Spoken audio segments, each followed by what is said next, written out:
Hey guys, welcome back to Sunny Side Up True Crime ASMR. And today I'm in another parking lot. It just got dark. And I thought I would talk about another case. And this time I want to talk about the Delphi, Indiana case. As you may know, in February 2017, so we're coming up on 5 years ago, a 13-year-old and a 14-year-old friend, Libby and Abby, they had a snow day, which some people do not understand snow days, but the way it used to work is the school system would place snow days throughout the year.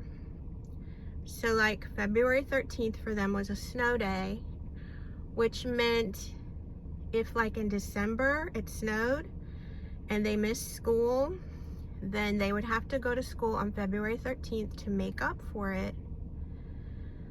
But if they didn't miss school, they could have a day off.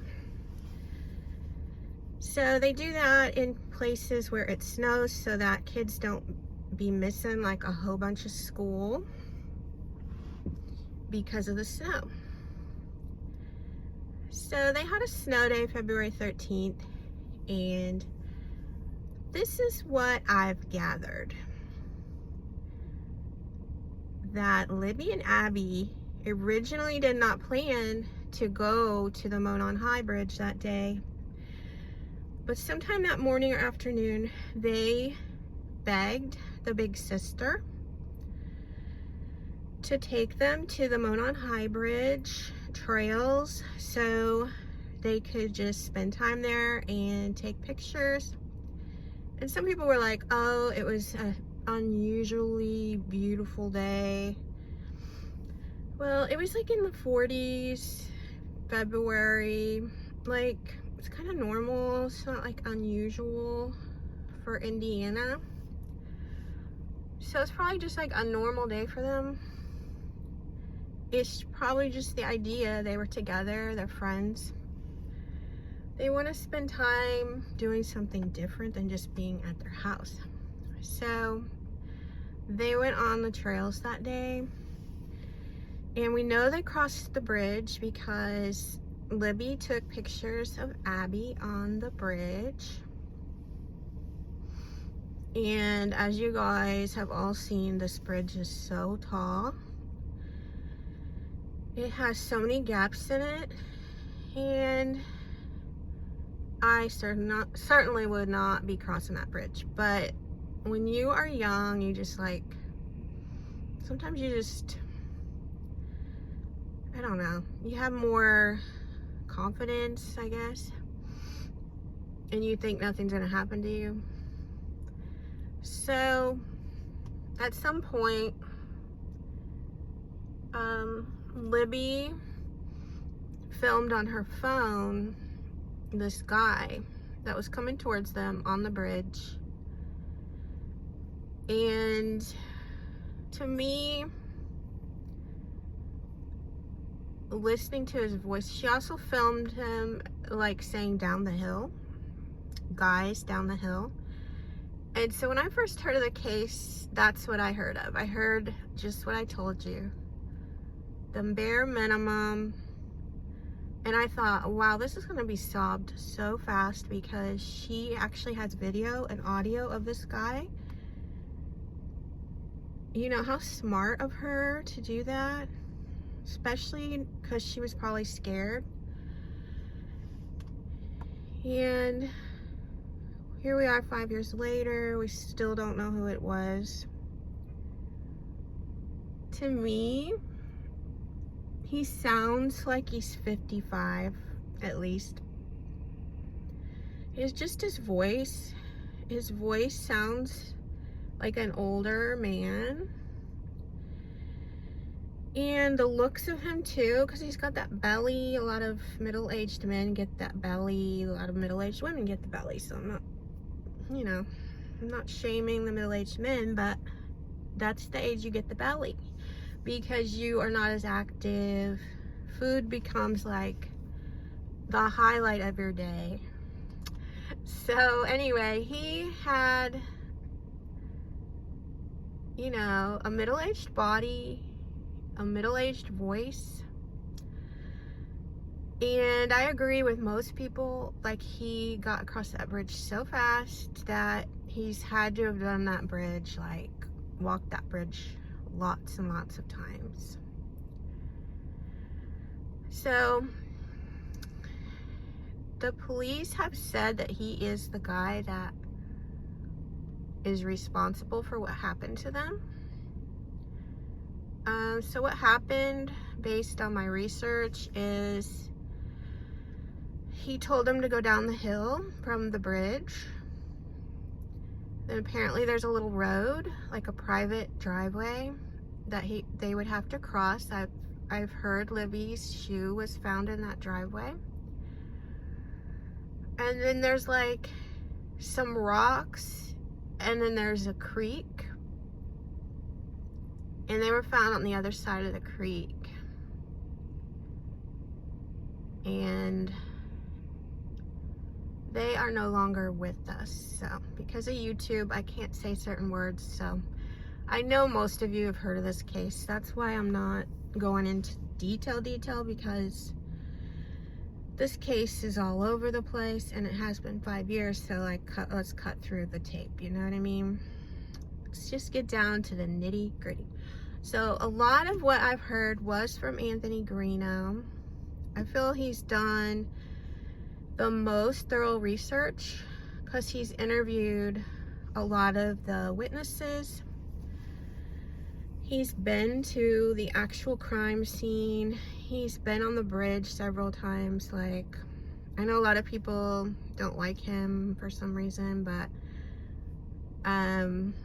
for what he's done for the case, I think he's done great. You know, I don't judge him on the other things because I'm not interested in the other things, you know. So from what I heard from him, he interviewed a lady that lived near the bridge, and she saw a man waiting at the end of the bridge, which is eventually where the down the hill happened. And she just made small talk with him. Apparently he is the one in the sketches. And he was there at like an hour before the girls were there. And then he interviewed the flannel shirt guy, as they call it. And he is in some way connected to that park, that trail system. So he walks it often, maybe to make sure everything is in order. But he's the other witness, and he said he saw the guy, you know, at a certain time leaving. So there's 2 witnesses that we know of that both helped with the sketch. Now, the original sketch had that kind of goofy looking hat. I don't really feel like he had that hat on.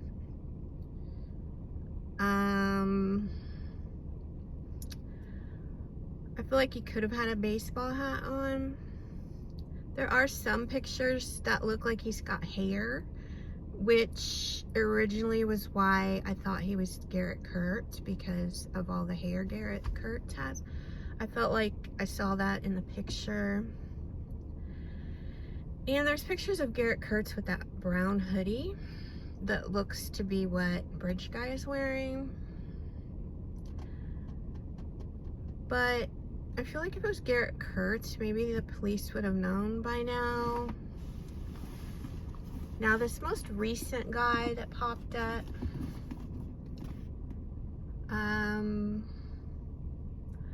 I feel like he is too young to be the guy, but his dad is actually a possible suspect to me if I could hear his voice. I looked at his dad's Facebook, and he has a post where he talks about his knee, and it looked like the guy in the video that Libby made had a knee problem. So I felt like it could be him. But I mean, basically we have no clue. The police have no clue. Either they have no clue, or they're just not sharing with us what they know, which is probably really what's going on. So my two theories on what happened. So originally, my first thought was, when I just saw it on TV, I thought it was an act of opportunity. And this guy walks these trails all the time, bridge guy. And he just saw these two girls alone and vulnerable and thought, you know what? I'm gonna be a jerk and an evil person, and I'm gonna do something to these girls. So that was my first thought. Or that he's kind of slow and he takes things personally, and maybe he got offended by something the girls said, and then he just snapped, and out of anger he did this.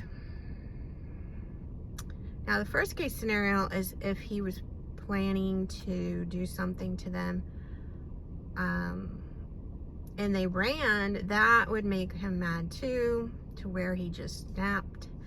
A lot of profilers have said, you know, they don't see how this could be an older man, because you don't just start doing stuff like this when you're older. But it could be, it started out as one thing, but he got mad and his pride got involved, and he just thought, well, I'm gonna end it, you know, so to speak. So that was one theory. And then after I looked into the case, I had another theory, and that's what I'm more leaning towards now, is that Abby and Libby had a sleepover the night before. Libby told Abby about, or vice versa, about a guy she's been talking to on Snapchat or Instagram or some kind of social media. So maybe all night they talked to this guy, and it could be the Anthony Shots guy that we've heard about. So this guy says, let's meet at the Monon High Bridge tomorrow. So the next morning, that's why they were so eager to go, because they had someone waiting there for them. Maybe they even told him, let's meet at 12:30, and that's why the lady walking her dog saw him at 12:30 waiting for them, because, you know, kids, they don't have a ride yet, so they don't know what time they're going to be there. So this guy is desperate enough to be waiting around till they actually show up. Or maybe they're communicating, like, we're running late, we'll be there in an hour or whatever. And so they were catfished, is what it could be. They show up, you know, looking for this cute little Anthony Shots, and they get this guy old enough to be his grandfather, and they're like, oh, you know. And it takes, I mean, when you're 13, 14, like, you haven't had the experience of watching all those catfish shows. You don't know that this is a thing. It probably took a while for them to realize they've been catfished, you know? And then they think, oh boy, this is the guy we've been talking to, so we need to get out of here or whatever. And then it all went down, you know, like down the hill. And we all know the rest. But the other thing I don't get is, if he's middle-aged, like, I'm thinking, how is he so fast that if they ran, he could keep up? Like, I don't see how he could keep up with them. I don't see how he could go through the water quickly, and I don't know. So as we go on, we all just have more and more questions, fewer answers. From what I've watched, the way these cases get solved, it'll be like a girlfriend or a wife of this guy that knows that he did this. He'll confess to her, she'll already know, and she's just keeping it a secret right now. They'll break up, she'll get mad, and she'll tell on him. I feel like that's the way these cases usually get solved, when there's not enough evidence. So, unfortunately, I don't think this guy has a girlfriend. I don't know that he has a wife. He might be a loner. And you guys remember the guy who's responsible for April Tinsley's murder? Like, how, like, I don't know how to explain it. Like, mentally, he was not there. That might be what we're dealing with here. Some guy who is mentally behind, living with his mother, his grandmother. She has no clue what he's doing. She just likes to get him out of the house and loves that he walks at the bridge, you know. Maybe he, in his mind, he's 14, and that's why he's on these sites, like, talking to young girls. So it's not like when we find this guy, it's gonna be like the mayor, the sheriff, like, everybody's thinking it's gonna be some prominent person. It might be someone like the April Tinsley guy.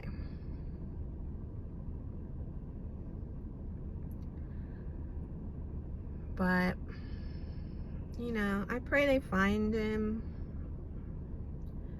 I just want to leave it at this, that I feel all children go to heaven. So I know Abby and Libby are in heaven. And they haven't thought of this day, you know, in 5 years.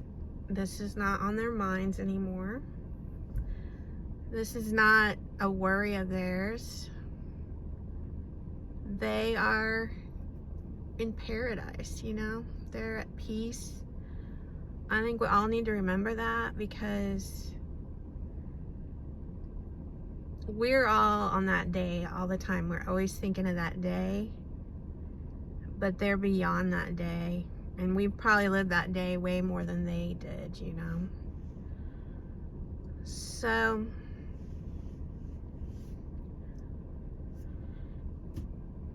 yeah. So let me know what you think, and if you want me to do a video about, like, more details about a certain part of this case, I will. I'm just shooting the breeze with y'all, talking to you like coworkers or friends. I might not be the place you go for the facts, but, you know, we're here to just mull it over. So with that being said, rest in peace to Abby and Libby. The world will be forever wondering what great things you would have done. And you are missed.